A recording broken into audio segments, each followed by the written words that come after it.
El órgano de administración judicial presenta Te Escuchamos. Aquí hablamos de acceso a la justicia y protección de derechos de personas en situación vulnerable. Conoce las acciones que realizan los órganos del Poder Judicial de la Federación para garantizar el ejercicio de tus derechos. Acércate, porque aquí te escuchamos, te asesoramos y te defendemos.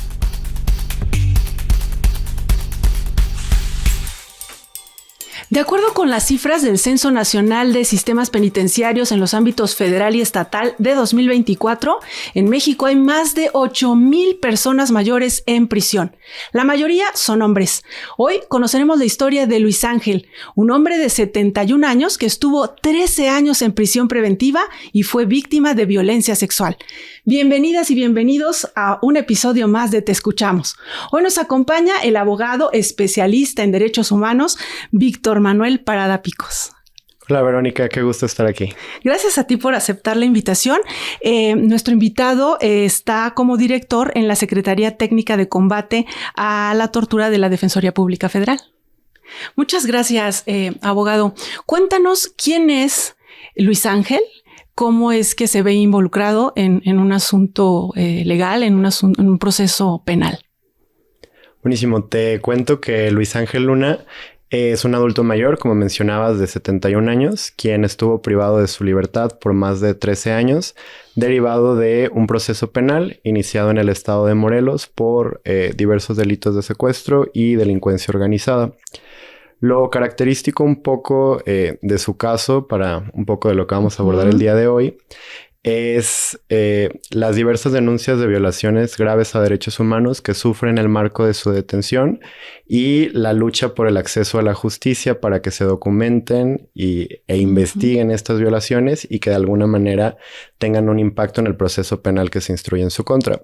En particular, estamos hablando de un caso de una persona que sufrió una detención arbitraria, actos de tortura y tortura sexual en el marco de su detención, para posteriormente permanecer en prisión preventiva por más de 13 años, sujeto a diversas condiciones de internamiento penitenciario que no son compatibles con el acceso a medidas de rehabilitación que tienen las personas sobrevivientes de actos de tortura y con el acceso a una atención médica pues general de la manera más compatible que la atención médica que tenemos derecho acá afuera en las calles, ¿no? O sea, que sea compatible con el acceso a los sistemas de salud. ¿Cómo es que llega este asunto a la Defensoría Pública Federal? Y cuéntanos un poco en qué momento, dices durante la detención, pero cómo es que se da todo eso, ¿no? Si nos puedes narrar un poco cómo ocurrió. Claro.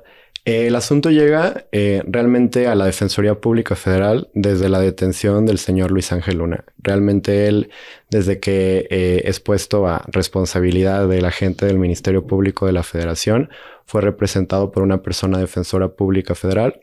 Lo característico de este caso es que el señor, como uno de los mecanismos que aprende para defenderse en prisión, es que estando pues en diversos centros penitenciarios federales, aprende a escribir y a comunicarse pues de manera escrita con su defensor y con sus comunidades y las personas que lo apoyaban afuera, con el propósito de narrar un poco las violaciones a derechos humanos que vivió. Eventualmente el caso llega a la oficina de la Presidencia de la Suprema Corte de Justicia de la Nación, el cual posteriormente se remite a la Defensoría Pública Federal y digamos que comienzan a implementarse acciones adicionales que podríamos clasificar como de defensa integral en beneficio del señor.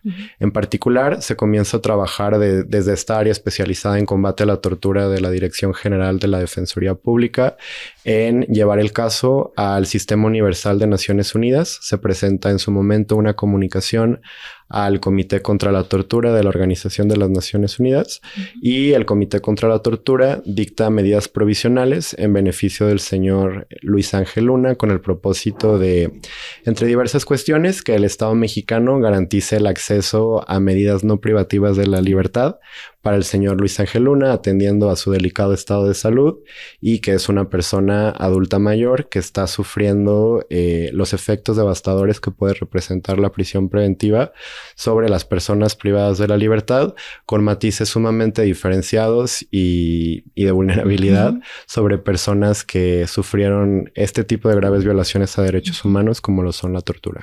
¿Cómo vive precisamente una persona? Nos mencionabas, no tienen estos beneficios de cuando ya tienes una sentencia y puedes tener acceso o derecho al trabajo, ¿no? A ciertas actividades dentro del derecho a la reinserción social, ¿no? Como están en prisión preventiva, esto no le aplicaba, ¿no? Bueno, realmente aquí es un contexto justo de la situación jurídica que en particular pues representaba que estaba en espera, que continúa en espera de una sentencia definitiva en donde se resuelva en definitiva la situación jurídica del señor. Ahí es acompañado por un defensor público federal en colaboración con todo el equipo de la Defensoría Pública, y realmente la manera en la que podríamos hablar de cómo vive la situación en prisión pues se refleja mucho en las condiciones estructurales que hay en los centros penitenciarios federales, en donde vemos que no en todos los centros penitenciarios federales hay programas de trabajo, hay acceso a la educación para todas las personas o servicios que permitan justo cumplir con estos ejes de la reinserción social que mencionas, y que las personas pues sufren bastante al permanecer estos largos periodos en prisión preventiva sin posibilidad de desarrollar actividades que les permitan pues continuar con el proyecto de vida que tenían allá afuera, ¿no? Y pues más evidente de la injusticia o de las vulneraciones que sufre la gente en el contexto de entrar en contacto con el sistema de justicia penal, lo podemos ver con estos casos de sobrevivientes de tortura y violaciones vinculadas, en donde realmente pues es gente que no tenía en demasiadas ocasiones relación con los hechos materia de la acusación, y aún así derivado de un actuar indebido de autoridades estatales, pues son sometidos a estos procesos y a estas condiciones de internamiento penitenciario sumamente lesivas. Fabricación de pruebas, ¿no? Totalmente. O sea, al final tiene un impacto, en demasiados casos la tortura, un impacto probatorio en la producción de diversos medios o datos de prueba que son ilícitos por haberse obtenido bajo violaciones a derechos humanos. En el caso de Luis Ángel, ¿cómo llevan ustedes esta estrategia? ¿Qué plantean, no? Y qué obtienen, ¿no? Con la resolución al final, que ahora, como bien dices, pues no está resuelto el caso. Sí, o sea, realmente es un avance y constituye un precedente bastante importante de la entonces primera sala de la Suprema Corte de Justicia de la Nación. El precedente es el amparo en revisión 760 de 2023. Y básicamente lo que se hace es que una vez que el Comité de la ONU en materia de combate a la tortura emite estas medidas provisionales, la Secretaría Técnica de Combate a la Tortura litiga el cumplimiento de estas medidas provisionales a través de un juicio de amparo indirecto que posteriormente se pasa el trámite a un amparo en revisión. Ese amparo en revisión es atraído por la primera sala y eventualmente en el precedente que estamos hablando el día de hoy, de este caso, la primera sala reconoce que las medidas provisionales del Comité contra la Tortura tienen el carácter de vinculante en línea con un precedente anterior, también de la ponencia del ministro Alfredo Gutiérrez Ortiz Mena sobre las acciones urgentes del Comité sobre la desaparición forzada de la Organización de las Naciones Unidas. Y básicamente al interpretar la obligatoriedad o vinculatoriedad de las medidas provisionales determina que se debe cesar la prisión preventiva. Y también hay un estudio como bastante interesante de los estándares o derechos humanos aplicables a las personas privadas de libertad que particularmente sufrieron actos de tortura o violaciones vinculadas en el marco de la detención.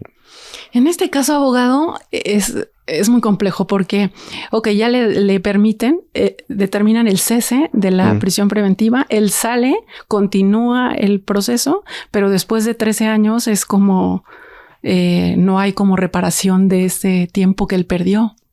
No, desde luego es un tema como que todavía queda mucha deuda en qué se tiene que hacer con este tipo de casos.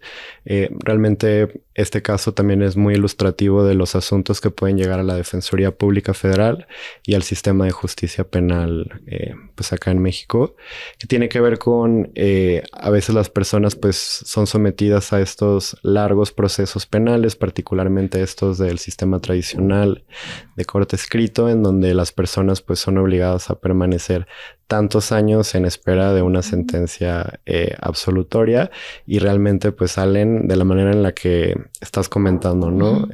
Casi que es, bueno, adelante, sigue con tu vida sin más.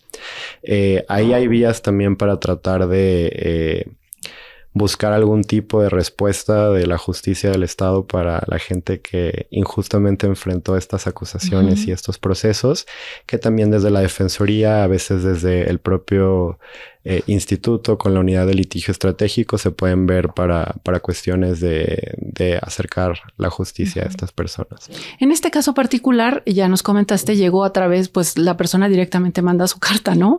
A la corte y le dan atención. Pero platícanos cómo las personas que nos están escuchando ahora mismo pueden acercarse, o si conocen a alguien que esté en esta situación, que ya tiene tantos años en prisión, que no le han dictado una sentencia, ¿qué pueden hacer? Claro, se pueden acercar a las oficinas de la Defensoría Pública Federal. Hay oficinas en los 32 estados de la República, con una sede central aquí en la Ciudad de México, en Bucareli 22. También tenemos líneas telefónicas de contacto que están abiertas las 24 horas. Y en particular algo que se ha impulsado bastante recientemente desde la Defensoría con la dirección actual, tiene que ver con el acceso a la asesoría jurídica y el contacto con especialistas a través de redes sociales, ¿no? Muchos casos incluso llegan a través de las plataformas más populares para la ciudadanía, Instagram, Facebook, X, realmente lo que vayan usando. Y en todos los casos siempre se tiene una sesión o una atención de primer contacto para determinar cuáles son los servicios aplicables para el problema jurídico que está planteando la persona. A grandes rasgos, como han platicado aquí en tu programa, la Defensoría Pública Federal tiene dos grandes servicios, que es el servicio de defensa penal para las personas que, como el señor Luis Ángel, están en contacto con el sistema de justicia penal, acusadas, imputadas de un delito. Y hay otro servicio que es el de asesoría jurídica, que ve todas las demás materias que no son penal. Okay. Y ahí hay abogados que ven administrativo, cuestiones relativas también a atención especializada a personas en situación de movilidad, niñas y adolescentes. Personas con discapacidad. Sí. Abogado, ahorita que se habla, y tú lo mencionabas, de esta cercanía con las personas, ahora que son la casa que te defiende, ¿cómo le explicarías a las personas que debemos cambiar esta idea que tenemos o esta visión de cuando las personas están en prisión y nos olvidamos de ellos como sociedad? Porque ya no importa el delito que cometieron, porque ya tienen la sanción de estar privados de la libertad. ¿Por qué debemos también de considerar que se deben respetar sus derechos? O sea, al final creo que es un tema bastante cultural, que se tiene que trabajar mucho desde la empatía, desde las propias campañas que hagan las instancias que tienen a su cargo la atención de personas privadas de libertad o representación también, como en la Defensoría, con el propósito de difundir todo el marco normativo aplicable en materia de derechos humanos de las personas privadas de la libertad, para que la sociedad comience a exigir sanciones más justas, condiciones de internamiento que sean compatibles con los derechos que tienen las personas privadas de la libertad. A veces el ejercicio que hacemos, sobre todo en espacios con organizaciones de la sociedad civil, usuarios, víctimas, gente que se acerca a la Defensoría, como para ilustrar lo delicado y lo que representa entrar en contacto con el sistema de justicia penal, es que podamos retratar qué representa para las personas imaginar pasar tan solo una noche en prisión, ¿no? O sea, como que qué representa estar sujeto a ese tipo de condiciones, estar sujeto a no tener un contacto ilimitado con el mundo exterior, no tener un contacto a todas las actividades que realizabas fuera. Y creo que conforme más vayamos como socializando los derechos que tienen las personas privadas de la libertad conforme al marco constitucional, tratados internacionales, la propia Ley Nacional de persecución penal, las personas van a comenzar a exigir condiciones más dignas, tanto para las personas privadas de libertad que se encuentran en prisión preventiva como para las personas sentenciadas. Al final, lo que se busca es que las prisiones puedan cumplir con estos estándares, que las personas tengan acceso a la salud, al trabajo, a la educación, al deporte, a todo lo que marca la ley. Se nos acaba el tiempo ya finalmente. ¿Qué es lo que les dice Luis Ángel ahora que ya está llevando el proceso en libertad y qué es lo que sigue para él? Bueno, lo que dice creo que se ha compartido bastante desde la Defensoría Pública Federal. En nuestras redes tenemos como que parte de su testimonio. Está recuperando justo o tratando de recuperar su proyecto de vida, tratando de encontrar actividades para desempeñar fuera, un poco recordando lo que hacía antes, que se dedicaba al campo y a labores como de cosecha. Está tratando de buscar como que cómo regresar a ese tipo de actividades. Una preocupación también muy genuina de cómo va a culminar su proceso penal, con una exigencia muy justa para que la persona juzgadora que sea responsable de dictar su sentencia garantice que no se le sentencie con pruebas obtenidas bajo violaciones a derechos humanos y que se considere pues toda la injusticia que hemos narrado en el marco de este caso.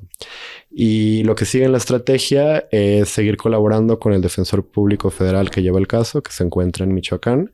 Se han presentado los escritos de conclusiones correspondientes y prácticamente está pendiente la celebración de la audiencia de vista para que con ello estemos en posibilidad del dictado de la sentencia correspondiente.